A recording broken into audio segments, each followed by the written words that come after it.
Afinal, como é o dia do Natal dentro da prisão? Quais são os sentimentos? Como é a rotina? Como funciona esse dia festivo e muito angustiante para quem está cumprindo pena? E no final desse vídeo eu vou falar também sobre a saidinha temporária, alguns pontos que tem que ser esclarecidos aqui para você. Sem sombra de dúvida, o dia do Natal dentro da prisão é o dia mais difícil de cumprir pena. Mas antes de entrar nessa questão e explicar como funciona a rotina dentro da prisão, eu quero só avisar você o seguinte: esse é um vídeo que eu faço uma análise humana de convívio explicando a realidade dentro do sistema prisional. Eu não estou aqui para analisar o crime do cara, eu não estou aqui para analisar a periculosidade do cara, eu não estou aqui para analisar esses conceitos. E muito menos para passar pano e para chamar um preso de vítima. Dito isso, bora lá. Como eu citei no início, é o dia mais terrível dentro da prisão. Porque não tem como, por mais que o cara esteja cumprindo 1 ano, 2 anos, 3 anos, é inevitável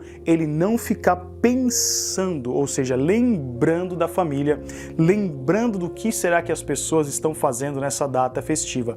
É algo que fica acorrentado dentro da mente do cara. E eu costumo dizer que no Natal é realmente o dia específico do ano em que a pena, ou seja, o peso da cadeia é realmente colocado de uma forma muito mais dobrada. Dobrada é 5 vezes, 10 vezes pior. O clima de melancolia domina totalmente o pavilhão, a cela, o olhar de cada preso. Mas como é que funciona a rotina? Normalmente não tem atendimento, não tem advogado, não tem o ritmo normal, que às vezes o cara fica acostumado com o ritmo da prisão.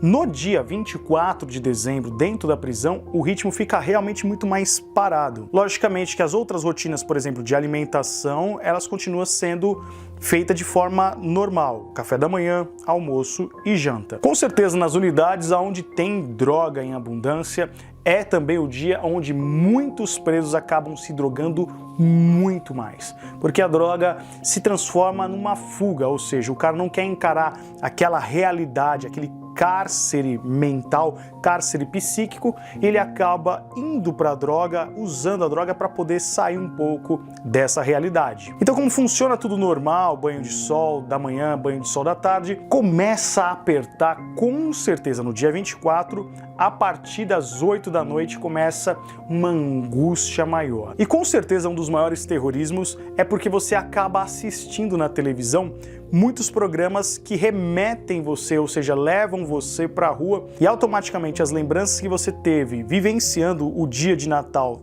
com a sua família fica latente na sua mente. Sendo assim, a televisão dentro da prisão acaba se transformando naquele momento em um combustível de angústia, porque você fica vendo, por exemplo, as novelas ficam passando celebrações de Natal. Depois passa um filme que tem um tema relacionado ao Natal. E conforme as horas vão passando, vai ficando mais angustiante, 9, 10 horas da noite, e aí você começa a perceber que a angústia toma totalmente o seu dia. Eu tô falando aqui do dia 24 e daqui a pouco eu vou falar sobre o dia 25, que é o dia especificamente do Natal. E muitas pessoas devem me perguntar assim: tudo bem, Arquimedes, e depois da meia-noite, como é que funciona? Existe uma ceia? Como é que é? Tem uma alimentação especial? Bom, vou ser bem sincero aqui, nas unidades onde eu passei, eles entregavam um mini panetone, bem pequenininho assim, cabia na palma da mão.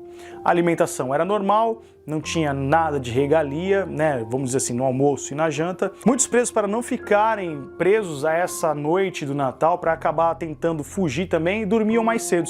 Tinha muitos companheiros que acabavam dormindo 9 horas, 10 horas da noite, algumas 11, e assim, a cadeia começava depois das 10 horas a acalmar. Ou seja, os presos começavam a dormir, dormiam mais cedo porque não queriam estar naquela vivência psicológica, lembrando da hora, ou seja, meia-noite, que normalmente é o horário da ceia, em famílias normais. É claro que existiam algumas exceções de alguns presos que ficavam assistindo o filme, ficavam até um pouco mais tarde acordado, mas esses eram exceções dentro da cela. Explicado sobre o dia 24, vamos falar agora do dia posterior, dia 25 de dezembro. A melancolia não muda praticamente nada e praticamente a rotina também continua sendo igual. Uma tristeza muito grande no pátio, você percebe naturalmente, principalmente na feição dos primários, aquele que está passando a primeira vez dentro da prisão e principalmente o primeiro Natal preso, é muito latente o olhar de tristeza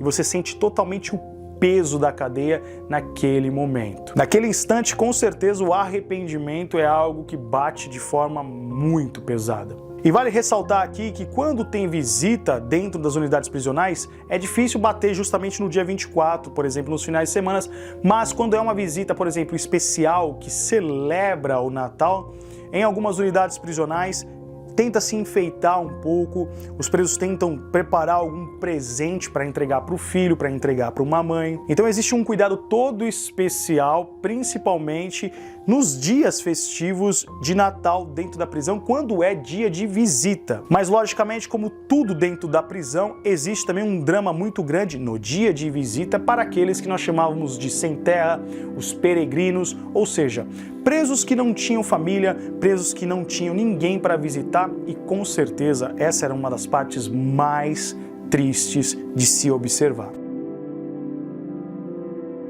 Porque dentro da prisão você percebe muitas coisas. Com um olhar humano aqui, você começa a analisar o cara isolado, o cara às vezes totalmente debilitado emocionalmente e pensando com certeza na sua família no período da visita. Por um outro olhar, você percebia a alegria do filho, do marido ao receber a sua mãe, a sua esposa, o seu filho. Então é um grande caldeirão de emoções, sem sombra de dúvida. E isso funciona no CDP, funciona também nas penitenciárias.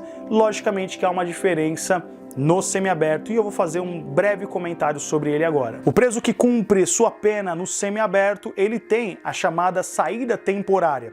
Essa saída temporária permite que ele, nessa data festiva, possa ir para sua casa. E aqui é um ponto que gera muitas discussões, aqui é um ponto que gera muita discórdia, principalmente na sociedade. Ó, abriram a porta do inferno agora, hein? Agora esses vagabundos têm que sofrer tudo na cadeia. Quem mandou roubar, matar e traficar, fazer as coisas erradas. Se não quisesse ir pra cadeia, é só não fazer coisa errada.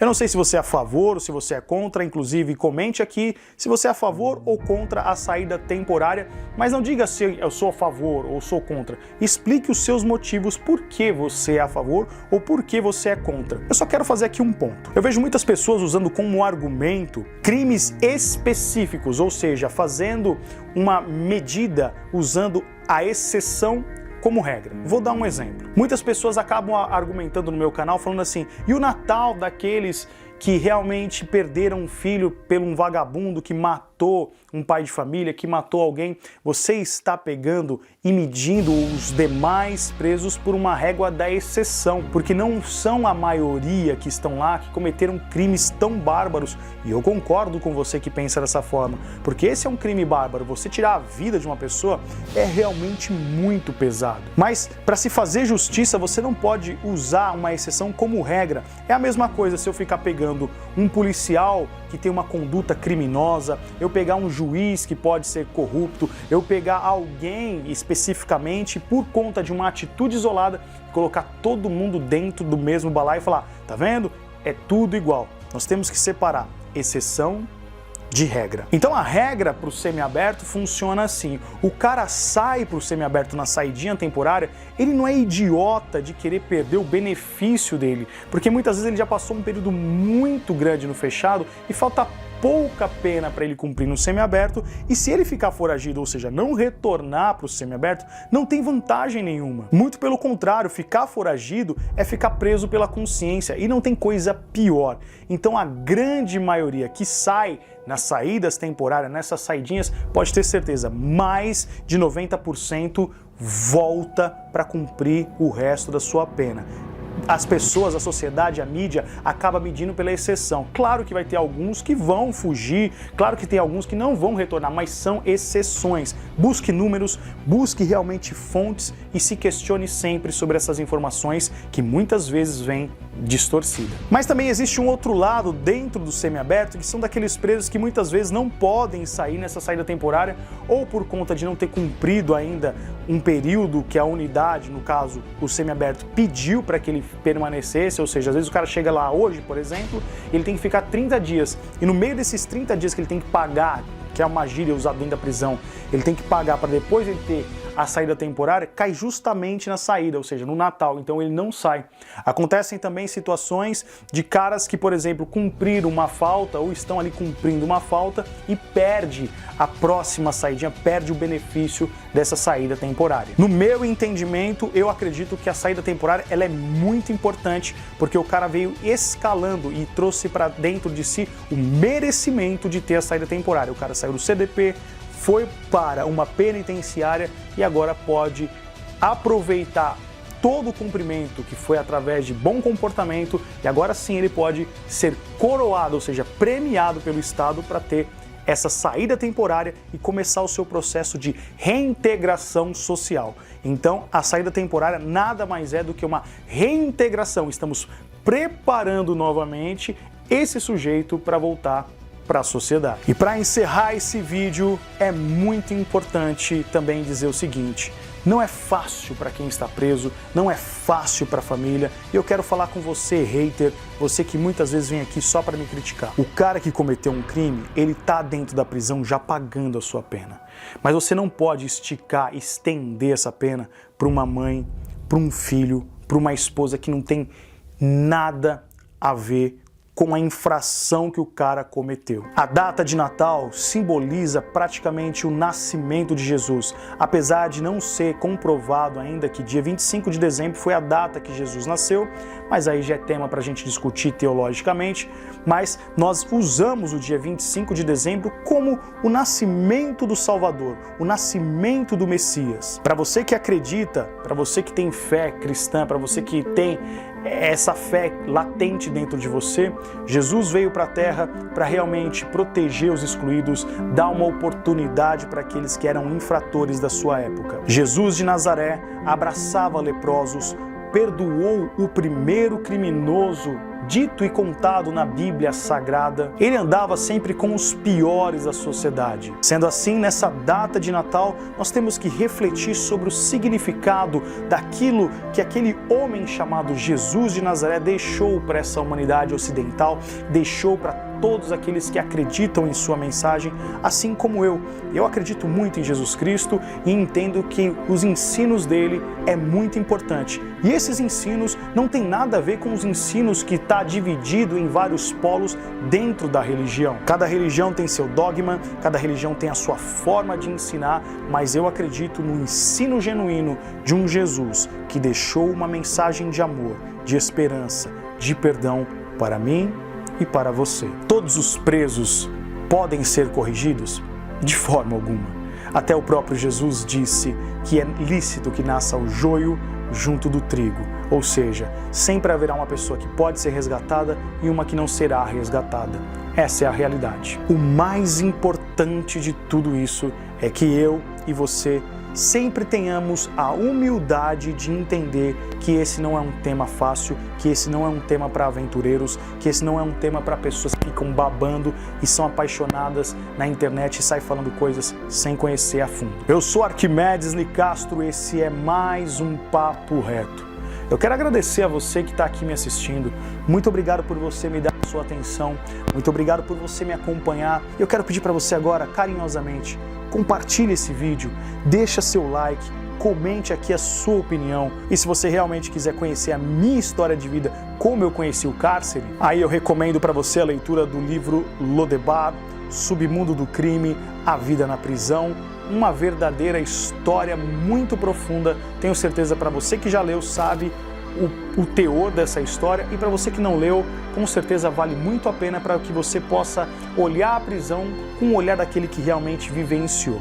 Temos ele na versão física e temos ele também na versão e-book. Você encontra todas essas versões no meu site www.arquimedesnicastro.com.br. Então me siga no Instagram e fique ligado nas novidades. Novamente, muito obrigado pela sua atenção. Nos encontramos no nosso próximo vídeo aqui no canal. Um grande abraço a todos, que Deus abençoe a tua vida, que Deus abençoe a tua família, que Deus guarde você e te dê sabedoria para tudo aquilo que você for fazer, Ele esteja ao teu lado. Até o nosso próximo encontro. Valeu!